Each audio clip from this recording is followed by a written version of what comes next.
Après l'annonce de la plainte des enfants d'Alain Delon contre la dame de compagnie de l'acteur, Pascal Praud donne des nouvelles de toute la famille.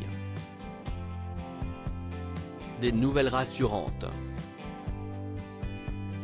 Les fans d'Alain Delon se sont beaucoup inquiétés, ce mercredi 5 juillet 2023, lorsque maître Christophe Ayala, l'avocat de ses 3 enfants, a annoncé qu'il avait porté plainte pour abus de faiblesse, contre la dame de compagnie du comédien. Âgée de 87 ans, la star se montre diminuée depuis son grave accident cardiovasculaire, survenu en 2019 et vit désormais dans sa propriété de Douchy, dans le Loiret, assistée par une femme dont le supposé comportement poserait problème et a poussé son entourage à saisir la justice. Les enfants Delon sont à Douchy auprès de leur père en fin de journée. Le journaliste Pascal Praud, que l'on sait proche des Delon, a pris la parole sur Twitter pour donner quelques nouvelles du clan. Les enfants Delon, Anthony, Anouchka et Alain Fabien sont à Douchy auprès de leur père. Je viens d'échanger avec Anthony, heureux que son père Alain retrouve sa liberté mais aussi son chien Lupo.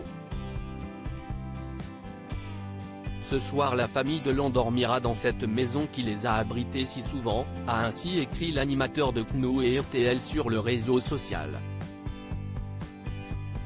Ce que les enfants Delon reprochent à la dame de compagnie de leur père dans les colonnes du Figaro, l'avocat de la famille Delon détaille les faits qui sont reprochés à la dame de compagnie de l'acteur. Elle s'est installée chez lui, se montre de plus en plus agressive, dénigrante et injurieuse à son égard, et à l'égard de ses enfants, rapporte-t-il avant d'ajouter que l'objectif de cette femme serait d'isoler Alain Delon de ses proches, de ses amis, et de sa famille, en usant de manœuvres et de menaces.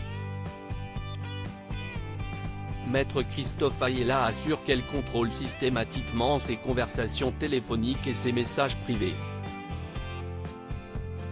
Elle répond à sa place, en se faisant passer pour lui, elle tente d'intercepter son courrier postal. Elle empêche ses enfants de venir le voir régulièrement, comme ils l'ont pourtant toujours fait. Selon ses dires, la dame de compagnie serait également autoritaire, menaçante, allant même jusqu'à maltraiter de façon inacceptable le chien de M. Delon. Rappelons qu'elle, jusqu'à preuve du contraire, présumée innocente des actes qui lui sont reprochés ici.